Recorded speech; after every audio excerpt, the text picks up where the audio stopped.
Hello and welcome to the ninth and the final episode of Media Matters 2020 Web Talk series, organized by the Department of Journalism and the Department of Mass Communication here at St. Xavier's College, Mapsa, Goa. For this episode, we'll be listening and interacting with Maya Bhushan Nagvenkar on the topic Re-energizing Professional Journalism through Investigative Journalism.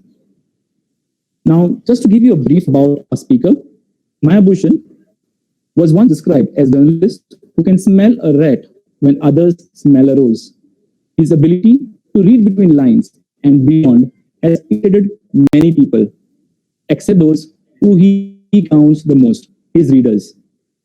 In the last 20 years, Maya Bhushan has worked in Mumbai, Goa, and New Delhi for Asian Age, Herald, Telka, Goa Streets, and several other organizations.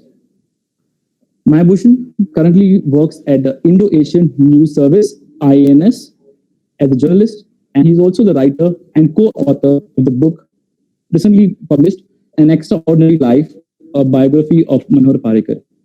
Maya Bhushan, I welcome you, and I thank you for accepting our invitation to come for this series.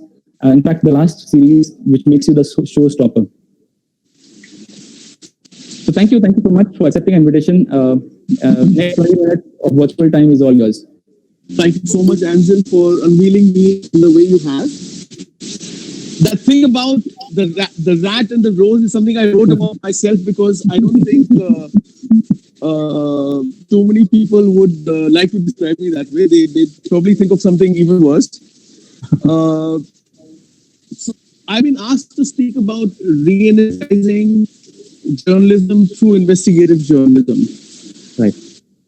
I think this moment we are in right now, the moment in time, we need to reinvigorate journalism itself, because that in a way is the first frontier investigative journalism, all of data. And I'm presuming that there are a lot of listeners on this particular webinar are aspiring journalists or those interested in journalism. I think you are well aware of what's going on around you, and the journalism in India is being perceived and conducted. It's not a very pleasant state. So before reinvigorating investigative energizing journalism through investigative journalism, we have to first address the issue of journalism itself. I'd like to begin this very brief monologue of mine with one question. Bhushan, Am I allowed to speak responses in these? Yes. I was just going to say that requesting the participants, if you have any questions for Maya Bhushan, please type them in the chat box. No. I have a direct question to each participant here. Just to set the ball rolling. The question is. You may have read or even watched a movie or heard about the Watergate scandal of the early 70s in the US, right? I have a question for the participants. I would be really thrilled if I could get some answers to this one. What would have happened had Watergate happened in India today? By today, I mean not just in this regime, not just in the NDA-1 regime, but even in the last in the last UP or UPA 2 regimes. What would have happened had a Watergate kind of scandal broke out in India? I'm looking for answers or suggestions. Anyway. We have a couple of responses there. Yeah. I'd like the names to answer. Yeah. Ritika Ahuja says, just heard the name of the scandal. Okay, for those who don't know, the scandal was in US during President Nixon. The scandal was the early 70s where the Republican Party was found snooping into the Democratic Party offices using money from President Nixon's re-election campaign for illegal purposes. The scandal resulted in President Nixon resigning from power. What would have happened had this happened in India, now in present day India? Aaron Fernandez says, "ऐसा होता है, sadly, currently happening. I would assume." He's assuming that it's currently happening. No, I'm saying what would have happened if the newspaper reported it, because that scandal was reported by the Washington Times, and it dropped a precedent of the US. What would have happened had it happened today in India? Can I add? Yeah, of course you are. You're God today. You are the one today. I think we would probably have more responsible journalists, responsible leaders today. Jonquil Sudhir just adds on, says, Hi, an FIR would have been filed against the editor. She's very close to what I was going to say. First of all, the scandal would not have been reported. Okay. The scandal would not have been reported. If it had been reported, an FIR would have been filed against the editor. Third, the advertising sources of the newspaper would have been cut off, and probably you would never have heard of the reporter again. These are the times we live in. So it's all okay to think that, and it's a very glamorous notion to think that investigative journalism is something which is the need of the hour. But hello, have I lost you guys? Hello, We can see you. yeah. So it's a very glamorous notion to assume that investigative journalism is like the need of the hour, but we are really far from that reality. What we in India we need right now is very basic, very sensible journalism, which is missing to a large degree, or it's getting completely flooded by a lot of noise which passes around as journalism as of today. Another question. Who has heard of the story of Kamla? 1980-81. It was the biggest news story of that decade, perhaps.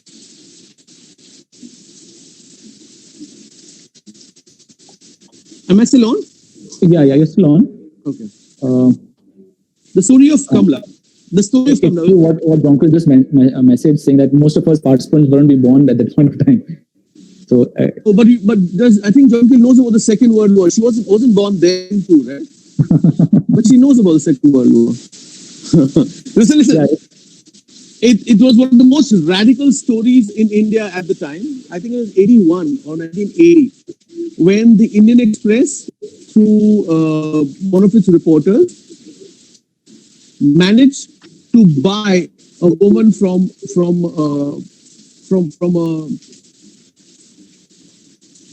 village somewhere in Rajasthan or Madhya Pradesh. They bought a woman for around $600 to expose the element of human trade in India at the time. You know, in the 1980s, where there wasn't too much. I mean, the news wasn't a phenomenon in that sense. You know, it was a supplement to our lives. It wasn't the main staple of our lives at that point of time. So that story created an amazing amount of awareness about the plight of the rural poor, you know, who are forced to sell, where people are sold in order so that the family can earn their living for a while. But again, do you think a story like that would have worked today? Because that was considered the most powerful investigative journalism story of the 80s, along with maybe another one. Bofors happened much later. My question to you guys is: would that have really been a story of interest today?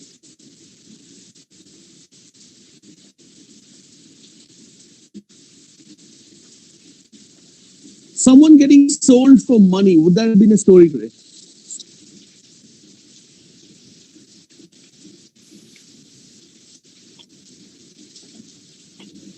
Anvil. Yes, Jonquil replies again, says it's a Why is now. No. I refuse to take any more answers from Jonquil. Please, somebody else. Yeah, we have others. We have Nivita, who says maybe. Father Ramiro says our panchayats. Review Electro says our government.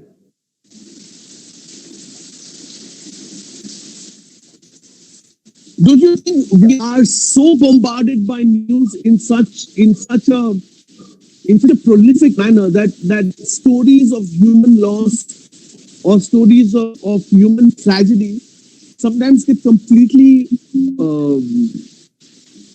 washed out, and maybe it's we too become very insensitive to situations like this. You know, the reason why I put up the Kamla example was to show that every decade or every period of time has its own story. Some stories are relevant at that point of time, like the Kamla story. It may not be, the practice may still be prevalent now, but it may not make that much of an impact the way it did in the 80s. The Watergate story also tells us that the story in the geographical setting always made a lot of sense because of maybe a very large aware readership and public consciousness, which may not be true to us right now. It may not be true in the geographical limitations and political limitations which we live in. Third story I'd like to come back in is, who remembers the Tehelka story, the cricket story, the cricket scandal, the match fixing scandal.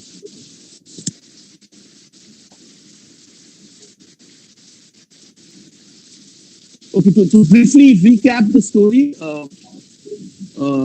cricketer Manoj Prabhakar, along with a journalist who co-founded Tehelka, Anirudh Behel, went about talking to people, cricketers associated with cricket, commentators at that point in time, to expose what they claim was a sensational thing that one of India's most iconic cricketers fixed a match or wanted to fix a match for a sum of money. Where are we? This story, I think, broke around 2002 or 2001, or around that time. What is the result of that story? I mean, what is the some result or some implication of the story on the cricketing world? One, it exposed the fear that people always wondered that there is a phenomenon called match fixing. People actually heard cricketers talking about it. Second, it really disillusioned a lot of people about the country's most popular game. I stopped watching cricket after that. But the third and the most significant part is nothing really happened. Yes, a few cricketers got banned, but we still have yet to see a really significant fallout of such an important story on the most important, on the game considered most valued, almost on a religious scale in India. It's really would be really naive to believe that investigative stories result in government in change in government policy or change in government attitude. At best, what they do is they bring out a practice which is under wraps into public domain, and it's up to people, and it's basically up to people to leverage the kind of pressure or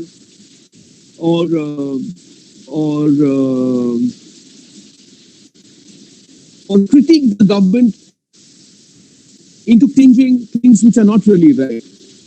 But fact is, I mean, this is my assessment of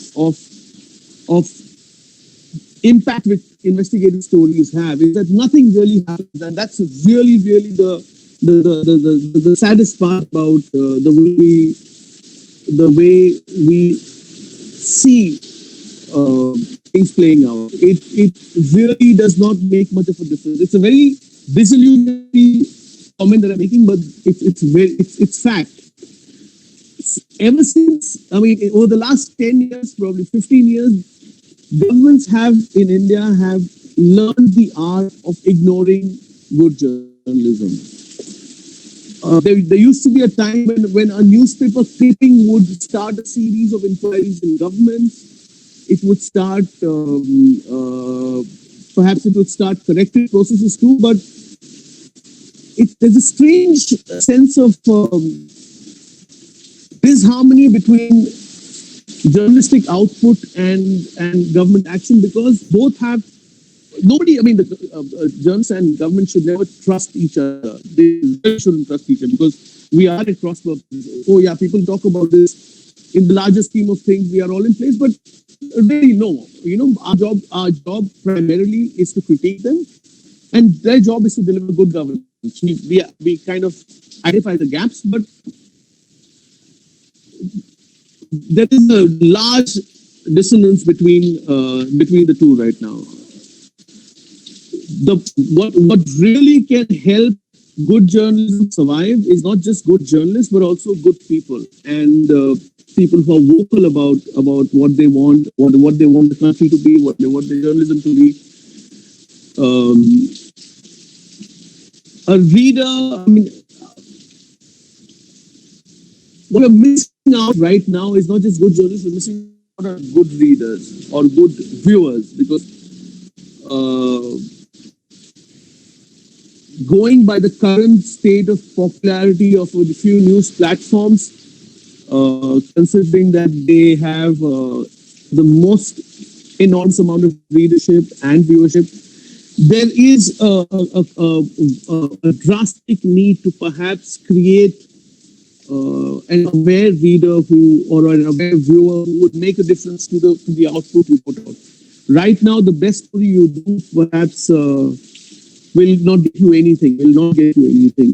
I mean, I can relate to you from personal experience. Anzil would vouch for this.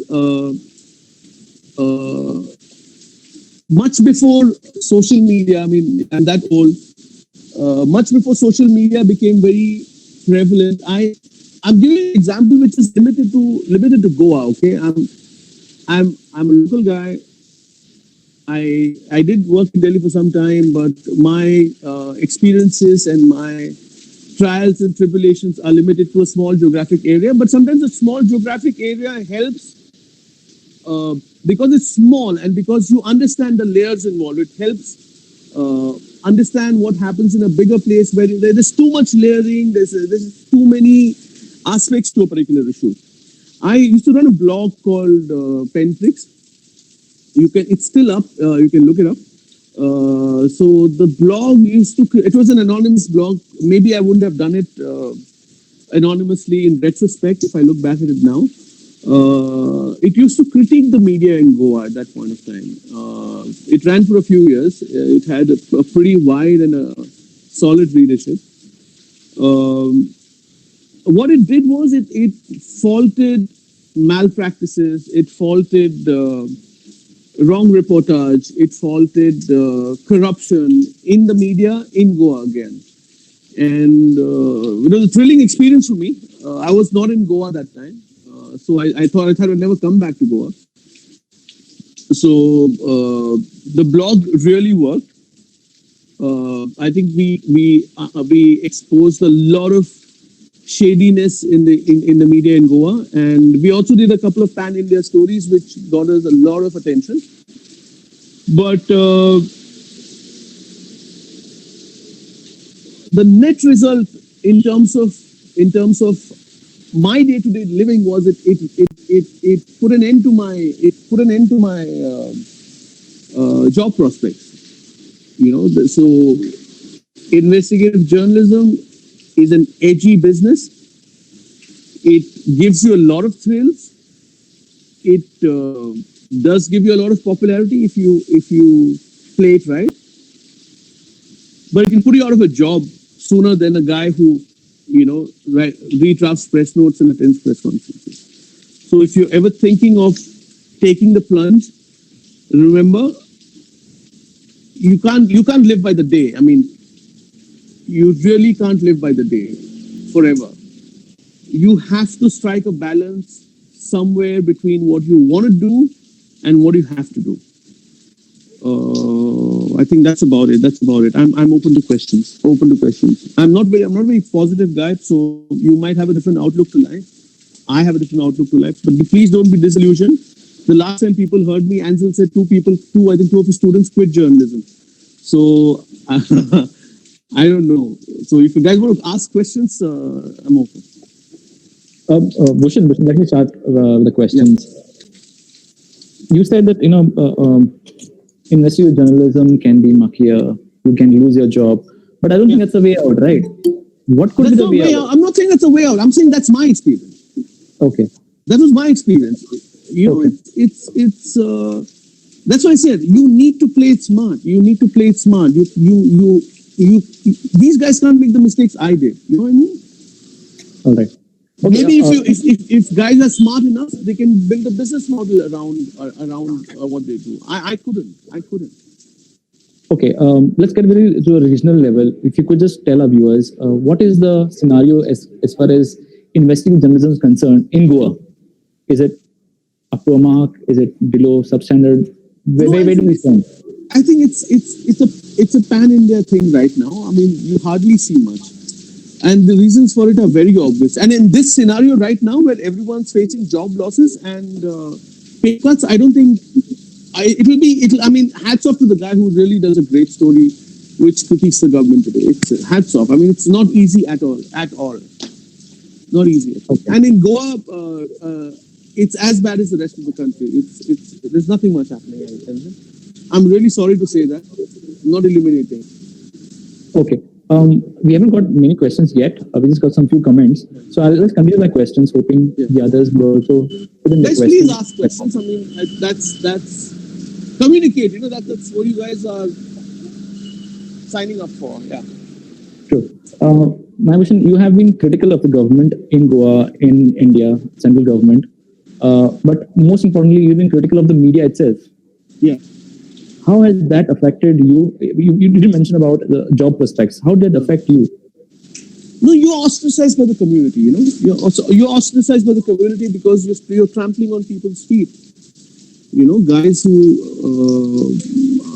make money on the side are affected by you, and the way things are right now, they definitely hold more clout than you do. Obviously, you have a voice, but you still need a place to amplify that voice, right? Today you have social media. I mean, at least you can put something out there, and you know, make an identity for yourself. Once upon a time, there was nothing like that. Huh? True. Make an identity and even make a living of social media, right? True. If you're good enough. There was a slight reference to one of the stories that I enjoyed the most of yours, the super prank. Could you tell our participants about what this super prank was all about, and this whole experiment, if I may call it a social experiment, what did unveil? What did it make you realize about the media industry? Why would you call it a social experiment and not a case of investigative journalism, Anjan? No, because how is it not investigative journalism? No, I'm not saying that it's not an investigative journalism. Just so one of the biggest problems with media houses today is, you know, most of them are not very well staffed, at least the smaller publications, and it's very difficult to fact check everything. It's very difficult. I mean, you can't fact check every communication which comes to you, every line. You just can't. I mean, it's next to impossible. So, and as a result of that, you have a lot of things which come out in the media without verification. I mean, it's even more now in the age of, you know, very electric television coverage where things are doled out every second. So, you know, it's a completely different age now. But even back then, I mean, in the early 2000s, fact checking leads to a lot of disasters. Okay, so what we try to do as a blog which critiques the media was try and put it across to the reader how bizarre and how shocking lack of fact checking can actually be, and what it can result in. So what we did was we drafted a small press note. I didn't even PDF it. You know, I didn't know what PDF was that time. So I punched it down in Word. It was a very ugly press note. Which year was it? Come again? Which year was it? Around which year? This is 2006, I think. Okay. Right? The press note said that there's this German organization security organization called Perusnarp, Perus, KNARP. And this organization had in a secret operation managed to arrest a former commandant of a Jewish concentration camp where Jews were tortured. He was arrested from the Goa-Karnataka border in the forests of Khanapur with a huge piano. And his name was Johann Bach. And we said that nobody was aware of this operation, and he would be ferried back to Germany for trial. So what we sent a release out to local newspapers first. The idea was that if local newspapers carry it, it would carry credence, and then perhaps national papers would pick it up. Again, the press note had a fake phone number. The press note had an email ID which was obviously a wrong one, and it had very bizarre name. For example, the press note was issued by a guy called Malak Dulab, okay, which doesn't sound German at all. Anyway, so press note went out. Next day, a lot of local media carried it, saying so and so thing has happened. And the day after that, there was an explosion of news in the national newspaper saying, hey, a guy, an SS commandant was caught in Goa, and the guy had run concentration camps back in his army days. So the day after the national media picked up the story, we put out a note on Pentrix saying, this is all false. Peru Snarp is actually an anagram for super prank. And nothing like this happened. And Johann Bach is actually a composer. And we threw in the piano so that at least people could get some clues and spot the fake. You don't even have to actually do too much fact checking. It is right there. And Malak Dulab, the investigating officer, was an anagram for Abdul Kalam. He was the president at that point of time. So, this story was perhaps one of the biggest stories we did, and it got a lot of national and international attention. Yeah. Social experiment, according to Ansel. I'll just take a sip of water. Yeah. Yeah. So nice questions, please. So what was the outcome? I mean, what did it teach you of media? That it taught me not to do that kind of a story again. Because Ansel, earlier I was virtually banned by the media in Goa. After that, when I actually went to a lot of guys for jobs, they said, we can interview you for the story, but we can't give you a job. Okay. All right. But again, okay, if I had my social media channel now, probably I would use that story to leverage a lot of attention and maybe not look for a job anymore and do stuff like this. Okay. All right. We'll take a first question from from Sudhir. To break an investigative story in a country today, what kind of backing does a journalist need? I think a very relevant question. You need legal backing. Okay. The first thing they're going to do if the story is really good and hurts too many people, they're going to file an FIR against you. They might file it in your state, they might file it in another state, they might file it in 4 different states. So without legal backing, and for legal backing, you either need a lot of money or you need an organization to back you. So this is where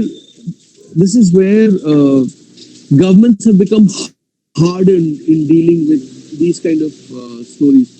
Earlier, they would take note and probably shut up, and probably if there's some sensitivity left, address it. Now they just attack you. You need sound legal backing to do it. Yeah.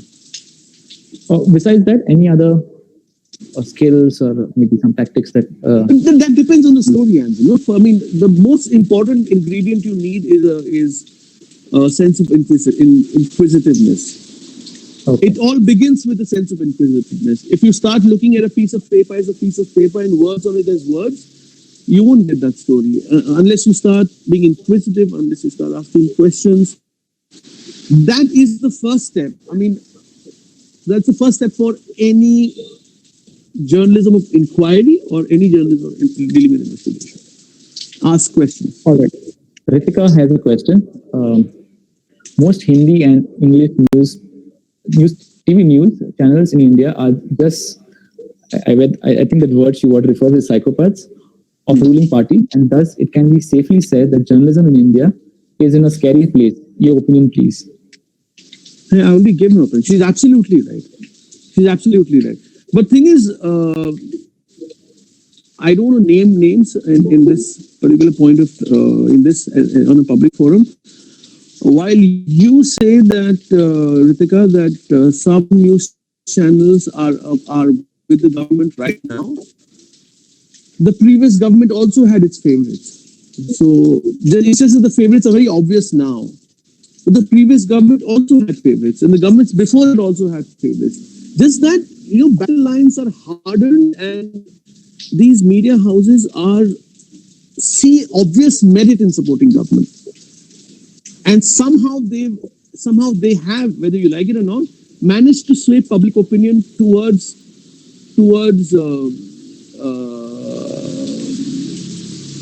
this very unholy thing about the job of the media is also critique the government. They've turned that phrase around its head, and it made praising governments very cool. I mean, the only thing which can stop this is an aware reader and viewer. That's the one which we need to create right now. We need to create a reader who can discern, a viewer who can discern. All right. Jude Fernandez, he has a question for you. He says, sir, after concealed secrets or scams are exposed and scams are exposed by investigative journalists, what would be the path to ensure proper action and justice is implemented? The path would be an ideal world which we don't live in. But let me tell you one more thing, okay? One critical thing about, I'll just come back to the earlier question first. What's the most critical thing apart from an investigative or an inquisitive outlook? Any scam, okay? Of course, there's a reporter's diligence involved. How well the reporter cultivates its sources are involved. But most scams are a result of two things. One, there's an established chain. See, every scam is an established chain. It's a well-greased machine. Everybody gets something off it, right? The moment there's a disgruntled element in the chain, that's when a scam breaks out. Because someone who's usually getting something is not getting something, or someone is being kept off the gravy train. Second reason why a scam breaks out is there's a guy with a conscience in there who is not happy with what's going on. Two very critical things, other than the reporter's output or reporter's commitment or the reporter's effort. These are two very critical things to good stories coming out. Okay. Jude, I'm sorry, man. We need an ideal world. We don't live in an ideal world. Yeah. The only thing you can do, maybe if you just one second, maybe you hope that someone petitions the court with a PIL based on the output of your story. That could lead to maybe some tangible result. Yeah. In your career as a journalist for the last more than 20 years, you have written a lot of investigative pieces. Not too many. Not too many. But some. Yeah. But many have not seen the kind of an end or a result of the story as one would expect. Yeah. So initially, a journalist, how do they deal with it? You have written a great story, but it does not get the kind of response that you probably would expect. Yeah, the worst thing that can ever happen to a story is that it creates that it dies a quiet death. So it's something. It's a rite of passage. You have to go through it because not everything you do, will attract attention or will get praises showered or brickbats thrown at you. Sometimes the worst death is a quiet death. You have to go through it. I mean, not everything will yield you results, but it's a thing which you have to pass. You have to pass that thing. It's a bad one, but you have to pass it. All right. Next question. Ritika, she asked you, can you spell out the name of this Johann person? I'm not sure what she's referring. I think she's referring to the Nazi story. Johann So can you ask, she asked me to spell out the name of this Johann person. Oh, just I'm not Google sure. Johann Bach. Just Google Johann Bach. BACH. Okay, Johann Bach. BACH. Okay. BACH. Yeah. Okay, Aaron has put the link out there for you. Aaron had a comment. I think it's requesting your comment on it. Okay, 40 Indian journalists killed, nearly 200 face serious attacks since 2014. What do you make out of that? I think just a comment. You don't ask any questions. Just give. No, it's a fact. It's a fact. It's a fact. It's a fact. I told you that. I mean, this is another instance or another indicator which tells you how the system is hardening up against people who can raise problems, create issues, and journalism being one of them.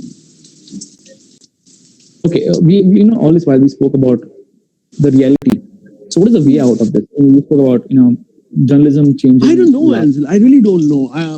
Look, the new publishing model, social media, seems to have you have a lot of guys who moved out of conventional jobs to set up their own channels, right? You're your own master there. So I think that's a great way out. You have Akash Banerjee, you have Abhisar Sharma. You have guys who started out, and I think it's working really well for them. This is it. I think for now, this is a good way out. I mean, if you can, but the problem there is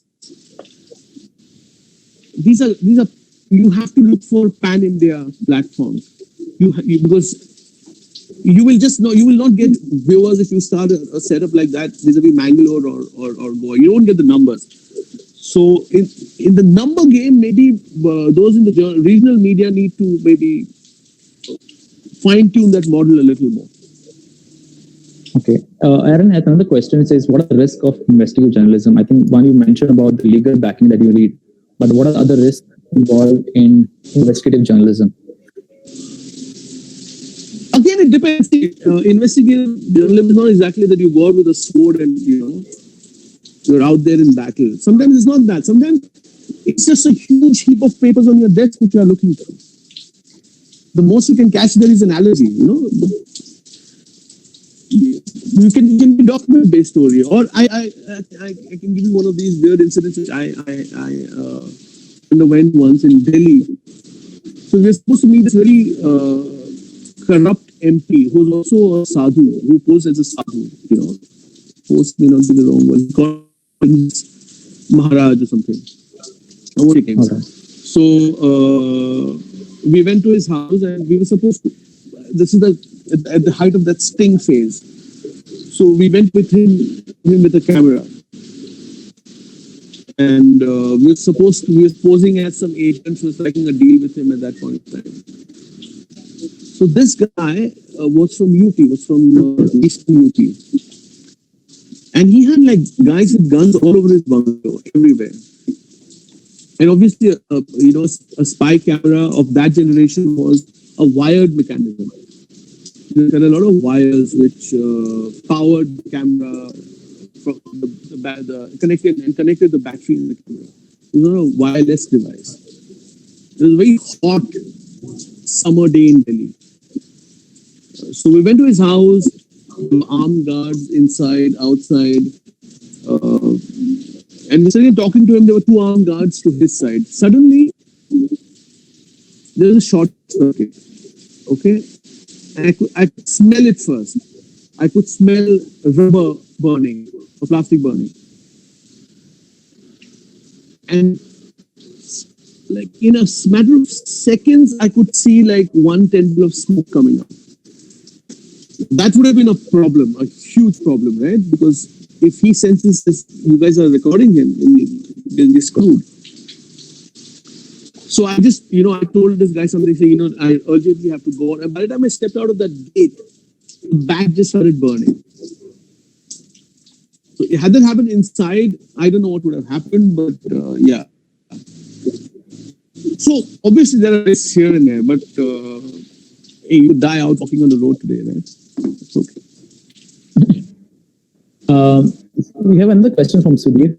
Why do you think that news in local newspapers today look like mere rehashed press release? Has the gathering of news been challenged by the pandemic or other factors? Well, the first thing is, unfortunately, there with exceptions, with very good exceptions,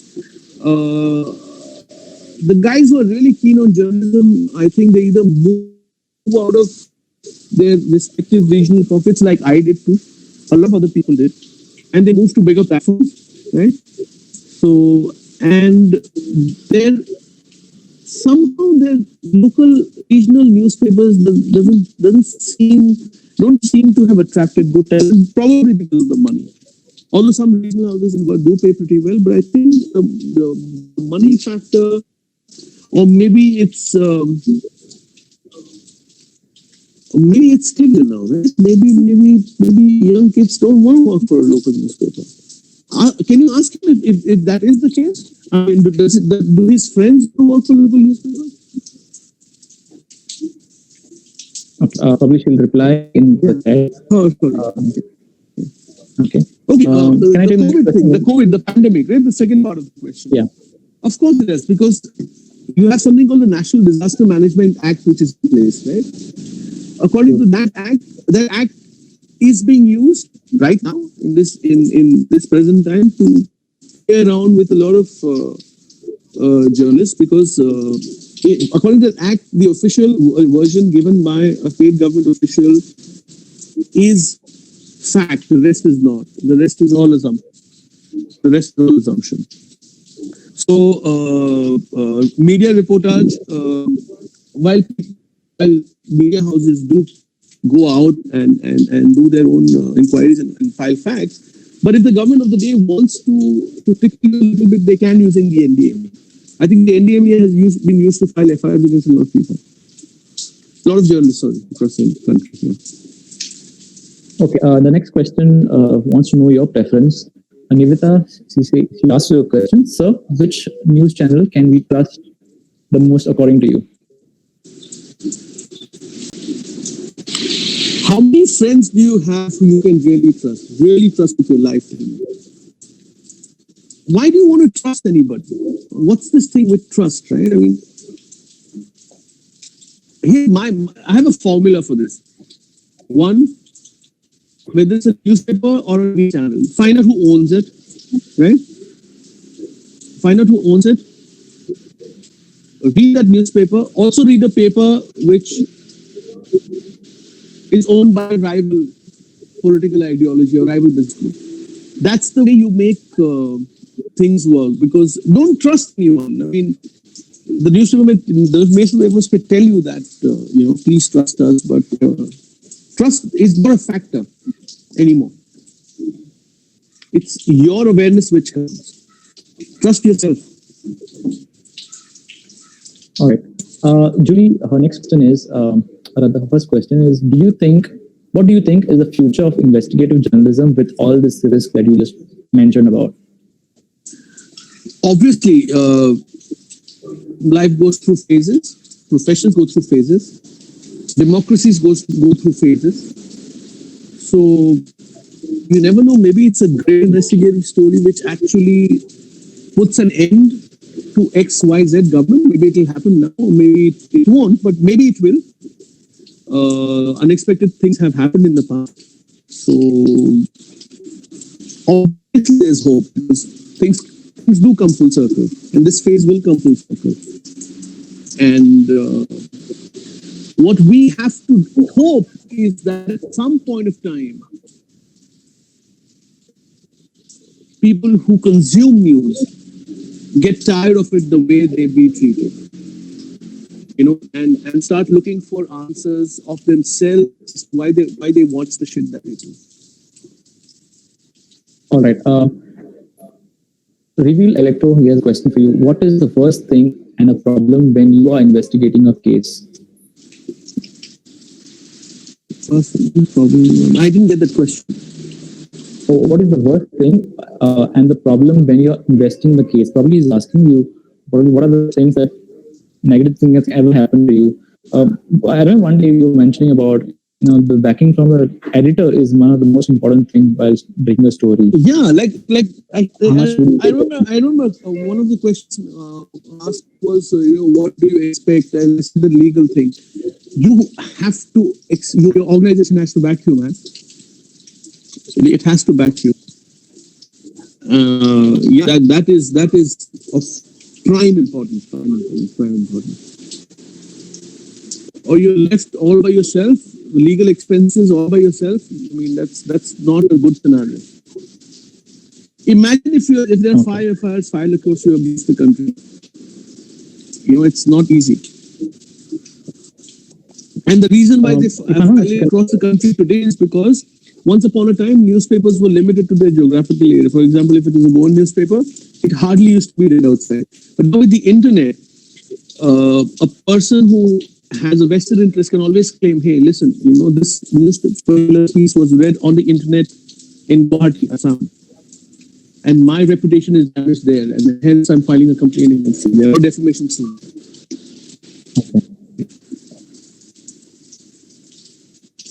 Okay. Belarus has a question. Hello, independent journalism like The Guardian and The Wire in India are trying to raise questions in the digital space. However, it depends on subscription model for audience who like listening to truth as well. Most mainstream media houses do not find it easy to trend that path. Is the media hype also a rhetoric of the kind of society we are developing into, where audience are letting on biased stories? How do we change the mindset? Ma'am, the only way out is, the subscription model. But while the subscription model is really talked about, they are like something like The Wire is also funded by a lot of agencies, by a lot of fund bodies like the trusts and all. So there is, it's a two-model thing. It's not they're surviving on subscription money alone. So let's be aware of that too. The second thing is about Hazel, can you rephrase that again for me? The last question. No, what was the other thing she said? How do you break the deadlock, right? How do we change the mindset? Yeah, ma'am, the thing is, perhaps it needs to come out of our colleges or schools, where kids are trained to read newspapers.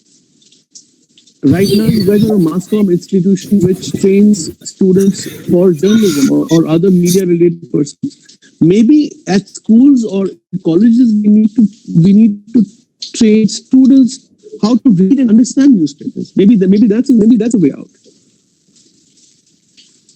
Hello? All right. Yes, we can hear you. The next question by Ritika. She says, Punya Prasoon Bajpai has created a YouTube channel after he was forced to quit his job. Exactly what I was talking about. Yeah. All right. I mentioned two other journalists. I think he also runs a very popular YouTube channel. Yeah. All right. Our next question is Reveal Actor. He says, how was the experience while you were writing the book? Yeah. I think it's this is the time I plugged my book. So guys, listen, I'm doing this very shamelessly because I have to make sure it sells, right? I've taken permission from Ansel to do this. So this is the book which me and my colleague Sadhguru Patil wrote. Can you guys see it? Yes, Ansel? Very much. You don't need to see me right now. Yeah, we can see it. Yeah, so this is the book. It's called An Extraordinary Life, a biography of Manohar Parrikar. It's published by Penguin. For us, it's a big deal because we are regional journalists, and in the larger scheme of things, we normally don't count. This is one of the rare instances where we have managed to put out a really good book in play. It details the life story of Manohar Parrikar, the state's biggest politician in terms of tangible political achievement. For example, Goa never had a politician who was appointed as a union cabinet minister, a full-fledged union cabinet minister. He's the guy, and he has defined or influenced Goan politics for the last 2 decades. This is not a hagiography. It's not a book of all about praise for this guy. It's not written with a tar brush, so it's not completely goes against him. We believe that it's an extremely balanced book which which would make a very entertaining read. It spans out life, and it's pacey, and it's like a novel on fact. Please get it if you get a chance. Please get it if you get a chance. Back to business. Okay, I think tell me. Yeah. The question still remains: how was your experience while writing the book? Did you come across the experience. So, permission issues, the family? See, I'll tell you what. The best thing about journalistic training is that it teaches you to write, whether you like or not, because it's a job. Right? You have to write. And there's no writer's block involved here. Right? You have to produce to survive. So we decided to write this book a few weeks after the death of Manohar Parrikar. Sadhguru had already, co-author had already written a biography in Marathi. But we thought we'd expand its scope and do a completely different spin. We divided roles. That's very critical when you're working with a colleague. You have to divide and identify your strengths and work to them. Sadhguru, because my strength was the language, I focused on writing. Sadhguru's main job was to get in touch with everybody, get the critical info, get the information out. We would come back, regroup, plan draft, plan questionnaires, and go about it. So the whole process took us around 6 months. The writing part largely was much shorter, but the information gathering took time. All right. There are around 10 chapters in your book. I think the 8th one is something about media. I've forgotten the count one second.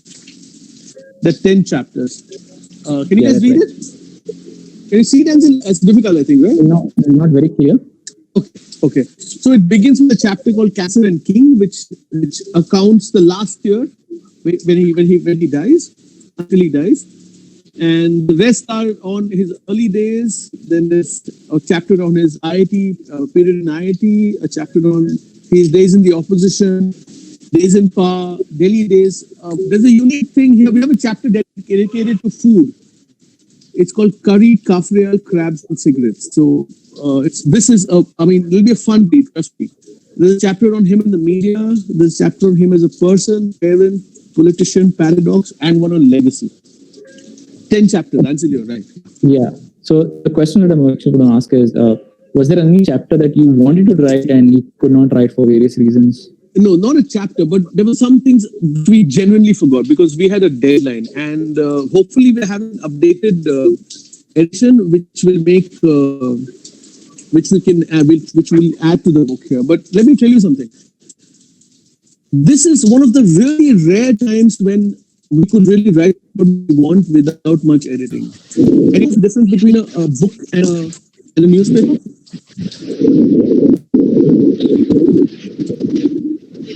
Ansel, do you know what the difference between a book and a newspaper? Newspaper is literature in hurry. No, see, you see this? You see this part? No, it's not visible. Yeah. You see this part of the book? Correct. It's called a spine. A newspaper doesn't have one.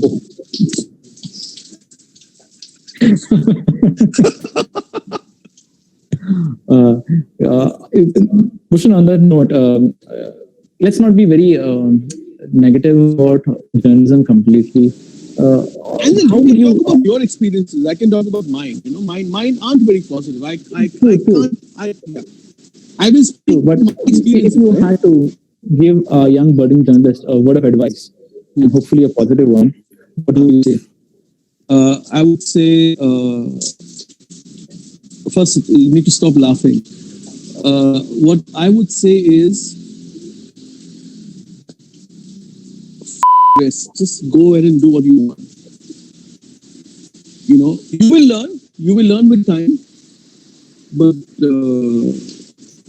if you're willing, every action that you undertake comes with a cost.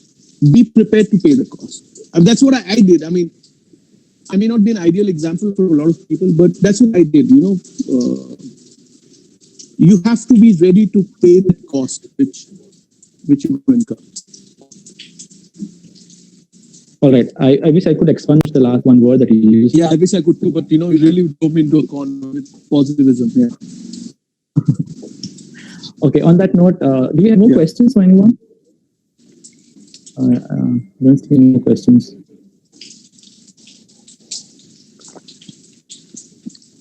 Guys, you should ask questions. See, this is the problem. In an interactive session, if you guys aren't asking questions, that's a problem. The problem begins here. Unless you ask questions, this session really doesn't mean anything. All right. Yeah, I think we will call it a wrap. Bhushan, Okay, thank you so ask much. questions, please. Ask questions everywhere. I think they can question. You can send me questions on email if I could share if anyone asks. Please. Yeah. Great. Thank you so much. I really appreciate this. I really appreciate it. Thank you so much. Yeah, it was great chatting with you. I hope there was some takeaway from this. I really hope. I would really appreciate if you ask those who are online if it really helped them. I would need that feedback. Wait a second. There is a question. Sir, what is the one thing you liked about Manohar Parrikar, sir?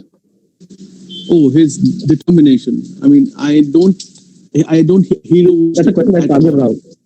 His determination, was Sagar, his determination, without a doubt, his effort to build an organization, whether you like the organization, dislike the organization, doesn't matter. His determination to build it is his single most significant quality, determination. You will your mind, you do it. Like I said, you should be willing to pay a cost, but you will your mind, you do against adversity, all adversity.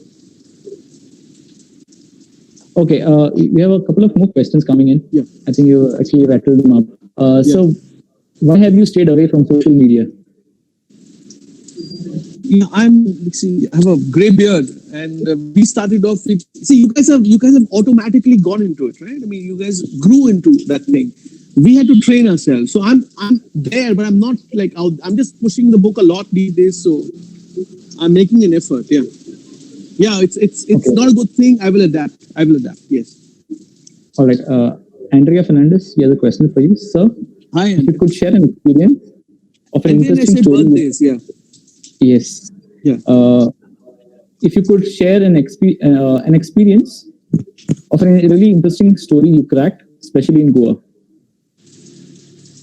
Unfortunately, my best story was the Johan Bach story, and it was not for a newspaper. I don't think I've had fun with a story more than I did with the Johan Bach, the super prank story. I think that was my best story, Andre. And it critiqued my own family. What was the story for which you won an award from the Goa government? I never won any award from the Goa government, Andre. You didn't receive a cash prize. I would never accept an award from the Goa government, or any government. Or was it from Goa Journalist Union? No. You mistake me with someone else. All right. Okay. There are more questions here.